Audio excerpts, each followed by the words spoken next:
Hello and welcome to this Halloween special of Rob's Retro Reviews. As well as it being Halloween, it also marks a year since I first started this YouTube channel, so to celebrate we're taking a look at Resident Evil Director's Cut, which was developed and published by Capcom in 1997 for the PS1.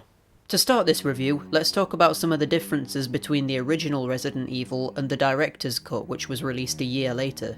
The main change comes in the form of two new modes. Arrange mode is designed for people who have played the original game a lot and have memorised item and enemy placements. This mode acts as a sort of master quest of Resident Evil by changing these locations to give fans a new way of playing the game. There's also a new beginner mode which is designed for people who struggled with the original game or that don't typically play video games at all, and this gives you more health, more ammo and a damage boost. The only other particularly major change is that there's now an auto aim feature, so if you raise your gun you'll snap onto an enemy if they're standing somewhere in front of you, which particularly helps during boss fights. There's other changes, but they're very minor and hardly worth mentioning. Either version of the game is pretty much the same, so don't expect this to be a vastly different experience to the original. For this review, I'll be playing on the normal difficulty as Jill Valentine. Why? Because I just can't get enough of Barry Burton.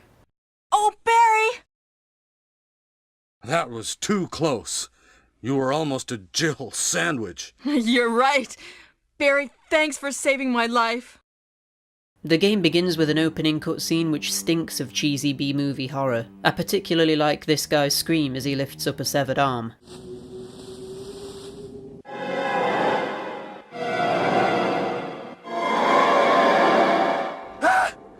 I also like Jill's emotional outburst as a friend is killed in front of her.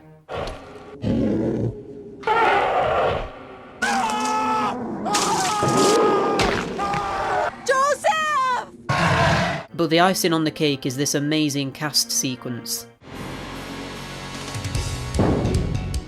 Chris Redfield,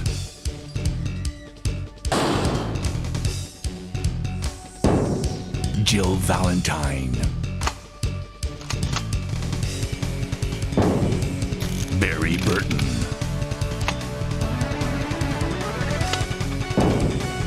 Rebecca Chambers, Albert Wesker,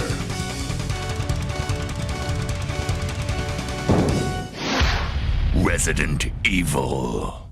Seriously, the tone of this game is all over the place, and I love it. Did you know that this cutscene was actually supposed to be the uncensored colour version in the Director's Cut edition, but because of an error, they put the wrong file on the disc, and so it's the exact same one that's found in the normal game. It's a very odd mistake for someone to have made, but it happened. As far as what's actually going on here, a group of special police operatives known as STARS, aka Special Tactics and Rescue Service, go into Raccoon Forest after reports of bizarre murders take place. However, after searching the area, they're ambushed by a group of ravenous dogs and seek refuge in a nearby mansion. It's here where we get our first in-game voice acting. Bear in mind that the story does somewhat change depending on whether you're playing as Jill or Chris, which is actually pretty cool because it offers a lot of replayability right off the bat. But for this review, I'm going to be following Jill's adventure.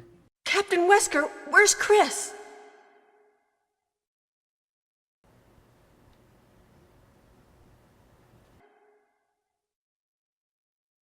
Stop it! Jesus Christ! Yeah, it's pretty much public knowledge at this point that the voice acting in Resident Evil 1 is pretty diabolical. But the thing is, because of the B-movie charm the game has, it actually kind of works with the game's tone and gives you that element of comedy that you need when playing a horror game. So before we get too much further into the review, let's have a look at some of my favourite lines in the game so I can just get all of this voice acting nonsense done with. What is this? Wow, what a mansion! What is this? What is it? Blood. What is it? Now it's Wesker's time to disappear. I don't know what's going on. Well, it can't be helped. This house is dangerous. There are terrible demons. Ouch! We should start from the first floor, okay? And Jill, here's a lockpick. It might be handy if you, the master of unlocking, take it with you. Wesker!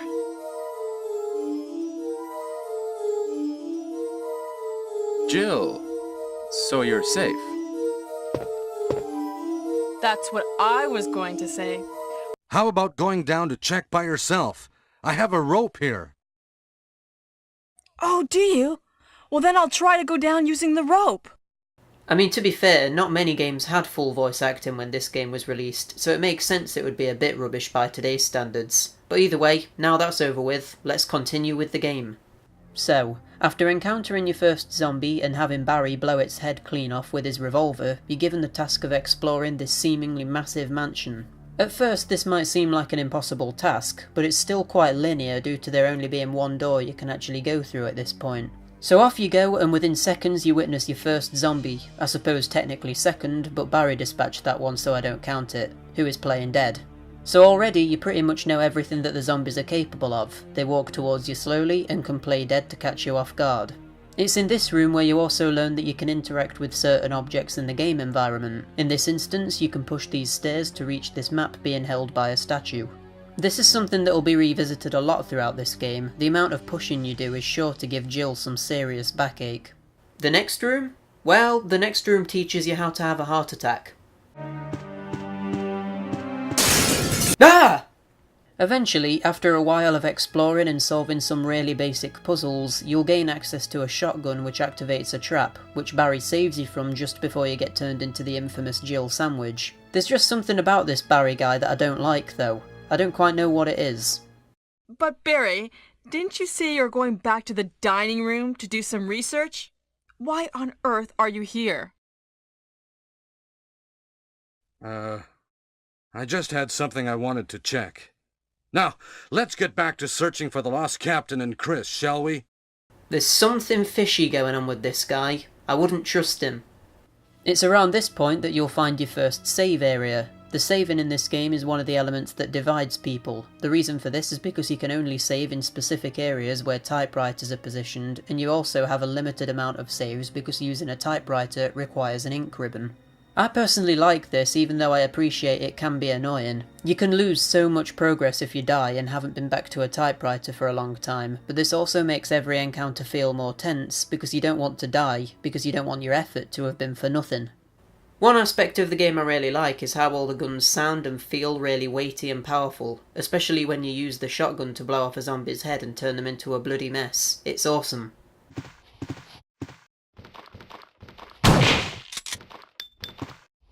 When first exploring the mansion, you don't really have any kind of objective beyond simply going into every room and picking up every item you can, and I feel like this could put people off because they feel a lack of a sense of purpose. However, if you stay with it, you'll eventually begin to piece things together. You'll find a shield emblem, some weed killer, several types of crest, a music sheet, and more, and you'll have no idea what any of these things are for. Where the game starts to become special though is in finding a use for these items using your own intuition and by exploring. Your overall objective is to of course escape the mansion, but to do this you need to find 4 crests to open the back door and get into the courtyard. But to get to these crests you'll need to find special keys with a helmet, armour, shield and sword on them. So it's basically just a huge game of hide and seek with different types of keys, and in a mansion filled with monsters and traps. Sounds like a fun time. One major issue with the game is the length and amount of loading screens you're going to encounter. I know it's a very early example of a 3D game, and it was an early release on the PS1 too, but seriously, going back and playing this game today shows that the game hasn't aged all that great. Every single room you go through will have to load, and almost all stairs you go up or down will also activate a loading screen too. The loading screens are actually pretty cool, showing a variety of doors opening in a black void to create tension, but it's just way too frequent when the game has such a massive spotlight on backtracking and exploration. A lot of your time will be spent backtracking to and from item boxes. These boxes are almost always next to a typewriter and can be used to store your items and get them out for future use. The reason that this is important is because your personal inventory space is extremely limited. Jill can only carry 8 items at a time, and this means that you'll be storing a lot of key type items away in the box, so you can keep guns, ammo and healing items with you at all times. The problem here then is that if you go to a room and realise you need a specific item to solve a puzzle, you'll need to run all the way back to the item box to get this item to progress. This wouldn't be too bad, but it happens literally all the time, especially later on in the game. It's so annoying not being able to pick everything up and having to make several trips through several loading screens just to transport everything to where you need it. I feel like the way this should have been handled is to let you teleport items to the item box if your inventory is full, then at least some of the backtracking would be cancelled out. I honestly think about 40% of my time spent playing this game was just spent managing my inventory and making runs to collect items to put into the storage box. The item management itself is pretty bad too, which doesn't help. You can combine certain items together, like herbs, to give them a greater healing effect, or ammo and guns, which is a great idea that's fairly well implemented, and I love how you can see a 3D model of every item in the game, and sometimes even discover secrets by inspecting things in the viewer mode. The issue is that when using the item boxes, you can't just drag things wherever you want to keep things organised. You can't even combine items in your item box, so you need to constantly put things in your inventory just to combine them and then open the box again to put the combined item in. It's just a mess, and could have benefited from a simpler drag and drop style of ordering, where if you drop two of the same item together, it will just stack. It's also a massive problem that you need to pause the game so frequently to mess about with the inventory. You can be in the middle of a combat situation and have to pause the game in order to combine a gun and ammo to reload manually, and this destroys the flow of the battle. It's a constant annoyance, and I'm sure there would have been much better ways of doing this. Anyway, let's talk about something more positive. The combat at this point of the game is actually really good. It's stopped from feeling too clunky due to the fact that your enemies are moving so slowly, and it always gives you enough distance to not be too surprised and unable to react quick enough to shoot. By holding R1, you can go into a combat stance and can pivot on the spot for accurate aiming. You can also aim up or down. Aiming down comes in handy for killing zombies that are playing dead, and aiming up is handy with the shotgun because you can score headshots which are guaranteed to one-hit kill your enemy. Is it getting hot in here, or is it just me? Speaking of controls, something I've not mentioned yet is how the game feels. With it being an early 3D game, they didn't quite have 3D movement figured out. However, this game's method of approaching this obstacle was to use tank controls. What this means is that by pressing up on the D-pad, Jill will move directly forward in the direction she's facing, rather than forward in terms of where the camera is positioned. By pressing left or right, she will turn on the spot, and by pressing up and one of the horizontal movements together, you'll go forward and in a particular direction at the same time. This might seem like it would feel a bit clunky, but actually it's really easy to get the hang of, and because of the constantly changing camera angles, it stops things from getting too confusing. You can also hold square to run, which I pretty much do all the time because walking is so slow in this game. The main thing I would have liked to have seen added here is the ability to quick turn. It's really slow having to pivot on the spot, and having a quick turn option would have made the controls feel a bit less static. Tomb Raider and Croc the Legend of the Gobos both use tank controls and feature quick turning, and I think they feel much better because of this. I really like this part of the game where a zombie bursts out of a wardrobe and is swiftly killed by Jill, only to have her read a journal and discover that the zombie she just killed was a normal man, who documented his last days on these pages. This is one of my favourite world building portions of the game, because it suddenly brings attention to the fact that at one point all of these zombies were normal people. Oh, let's talk about some of my favourite puzzle sections from the start of the game, shall we? After all, they make up quite a large percentage of the game as a whole. While you're exploring the mansion, you'll be presented with quite a few puzzles, some of which are a bit rubbish, like this one where you need to play a sheet of music on a piano to open a secret door, but some are actually pretty good and will leave you scratching your head for a while. First of all, we have the Emblem Puzzle, where at the start of the game you'll pick up this wooden emblem from a fireplace. For ages you'll have no idea what it's for, but then you'll find the room I previously mentioned where you play the piano to unlock a room. In this room you'll find a golden emblem that looks suspiciously similar to the wooden one you found earlier. So you take the golden emblem, but whoops, taking the emblem closes the room off and leaves you trapped. So you replace the golden emblem with the wooden one and can then get out of the room with this golden emblem you so desperately seek. But hold on, why do you even need this golden emblem? Well, at first I actually wasn't sure, but then I thought, hold on, the only other hole where an emblem can go is in the place we found the original wooden emblem. So you go back there and put it into the slot, and hey presto, a secret compartment opens and you get a key. Another puzzle I like that's a bit more self-contained is this one in the art gallery room, where you can inspect several pictures showing people at several stages of life. At the start of the room you find the only picture that doesn't have a switch next to it, and it's inscribed with the title, From Cradle to Grave. What this riddle is telling you is that you must go around the room and press the switches next to the paintings that show the natural progression of age. It's fairly obvious, but I like how good it felt to have figured this out. So, after finishing these puzzles, we've finally got all 4 emblems needed to unlock the back door. So what happens next? In my opinion, this is where the game starts to fall apart slightly. So far it's been a matter of exploring the mansion and finding several solutions to problems with a certain degree of freedom in terms of the order that you do that. This makes it feel rewarding because it actually feels like you're properly exploring and doing things your own way. However, at this point the game becomes much more linear and there's really only one way to go.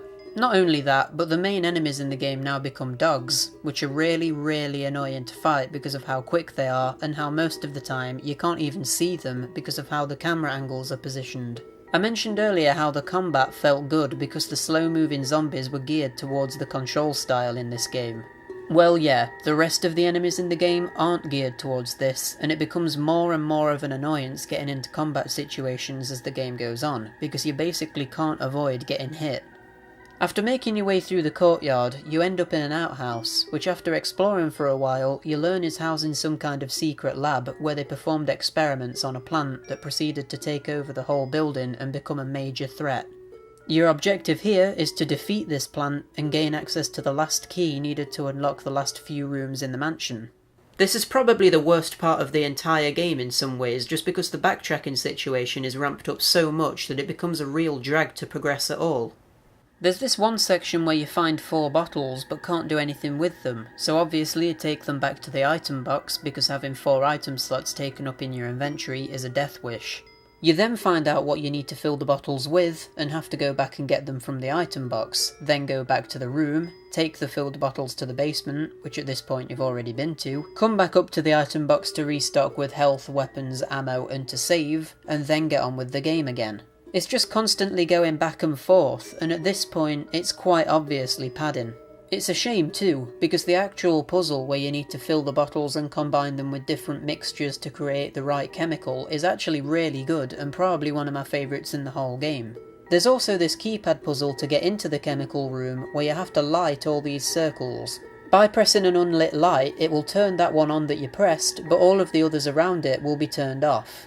It actually took me quite a while to do this, and I got a good sense of satisfaction from it. But this is soured by all of the boring parts of this area, and the game really started to drag around here. If you don't agree that this part of the game is boring, just watch Jill push this box to complete a puzzle, and tell me you don't get bored.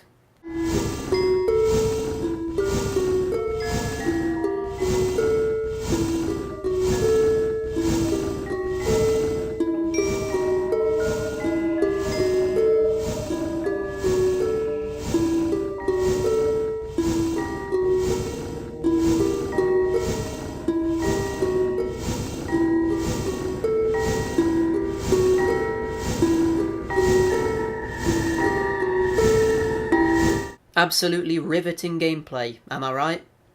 After all of this messing around, Jill defeats the aforementioned plant enemy in a boss fight that really consists of nothing but shooting with the bazooka and then running a bit and then repeating. She then finally bumps into Wesker, who comes across as being very suspicious and awkward.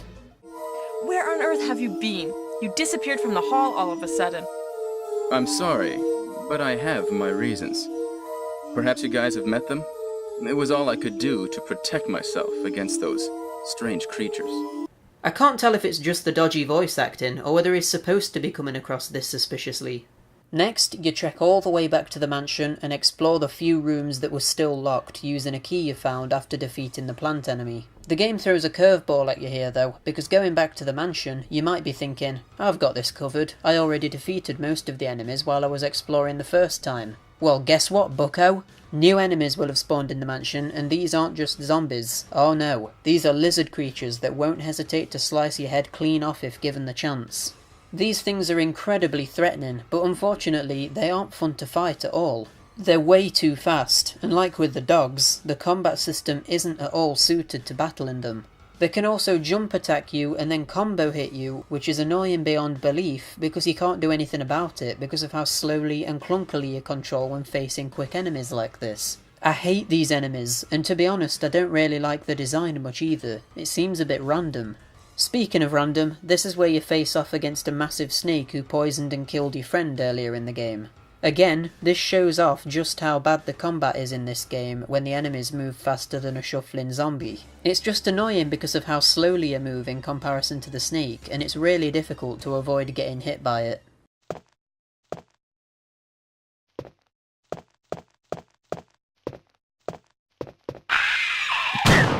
Hey, look at that! There hasn't been a jump scare in this game since...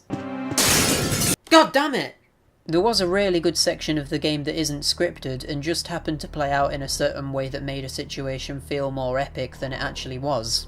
So there I was, running around the mansion trying to uncover the last of its secrets, when I get ambushed unexpectedly by a lizard who takes a substantial amount of my health away.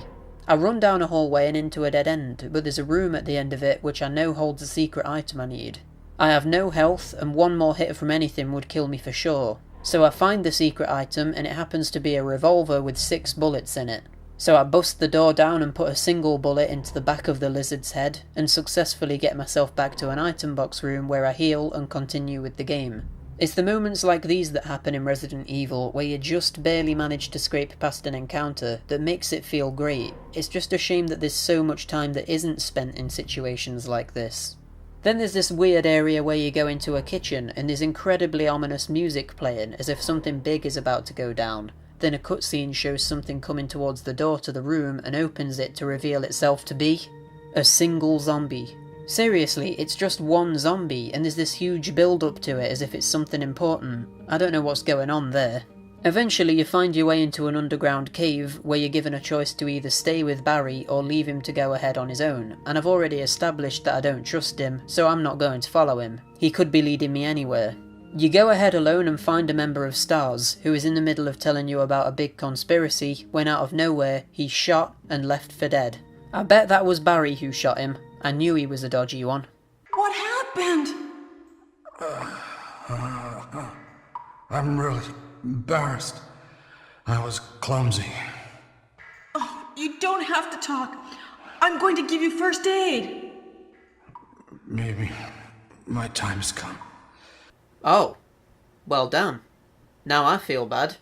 Why is the picture of Barry's family so blurry though? That's a bit weird. Moving on. These underground caves really bothered me. I don't know if it's just because I was getting sick of the game after the plant section and its backtracking rubbish, but I was getting quite annoyed with how every room of this place looks identical and it took me ages to work out its layout properly. Come to think of it, the map that you can access really should show your exact current location with an arrow as opposed to just making the room you're in flash. The map is really handy though, and I used it a lot. Rooms you've been in are highlighted green, and any room that's locked or that you've not been in yet is greyed out, so it's a good way of keeping track of where you have and haven't been. I just wish it was a bit more precise. These stupid crank sections annoyed me too. You have to be stood in such a specific place to use them. Why can't I just be stood next to it for God's sake? It's obvious what I'm trying to do. God! Why am I getting so angry? There must be something wrong with me. After the underground area, you end up in a huge laboratory, which is the whole reason the mansion and its grounds exist. All of it is there as a ruse to simply cover up the fact that there's a secret biotics lab here. It comes complete with a new variety of zombie we haven't seen before, the Nude Zombie.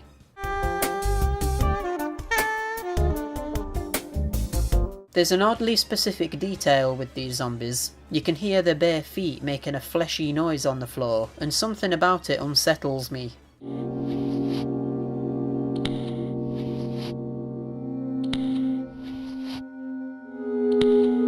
Here we have yet another amazing puzzle section where you find a note which tells you the login details for a nearby computer terminal. However, the password is written in strange symbols, and those same symbols can be found on a painting in this same room.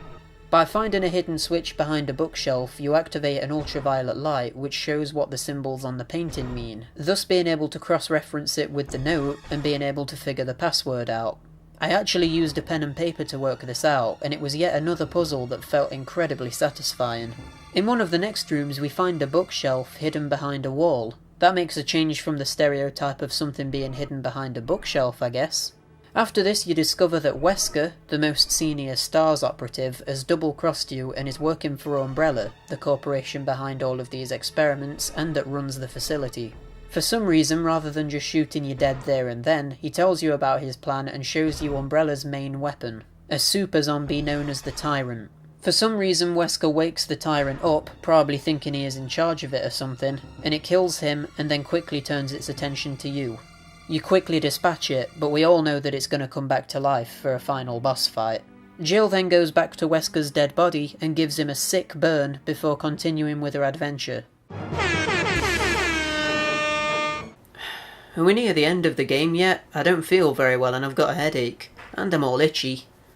Finally, we end up saving Chris, who has been trapped in a prison cell all this time, but if you've only played Jill's story, you wouldn't really care about this because he's literally not even been in the game a single time. The two of you begin your escape to the roof and plan to use a flare to call for a helicopter, but Chris hears a commotion behind him and splits off from you to deal with it. Jill moves on forward and eventually finds the flare to call the helicopter, and this must be where the final fight takes place. I may be ill, but I'm ready.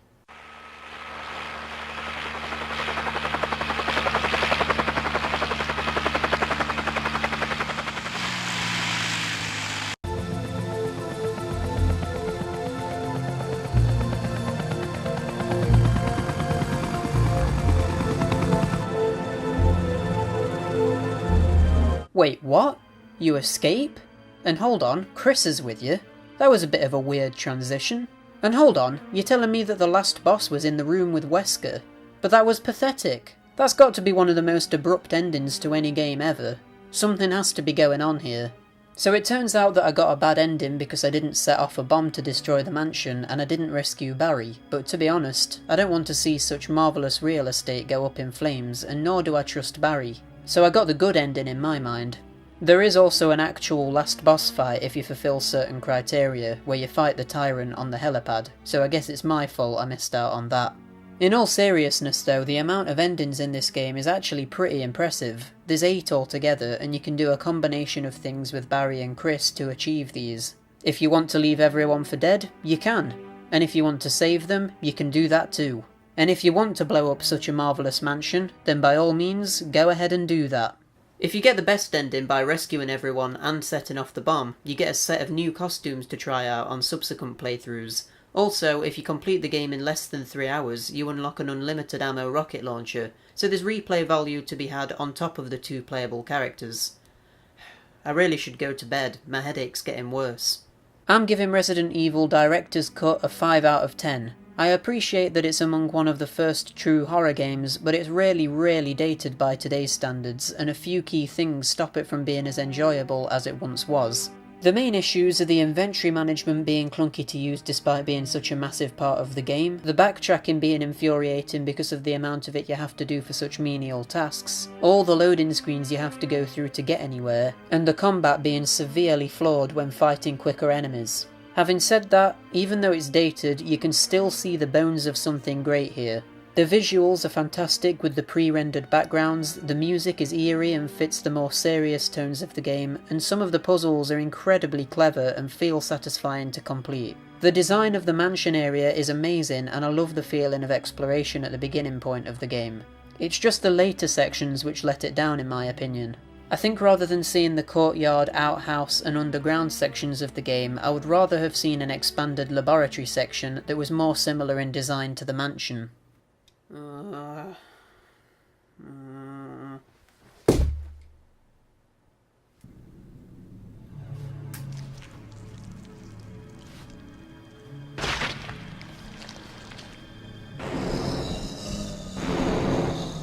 Thanks for watching the review, and happy Halloween everyone!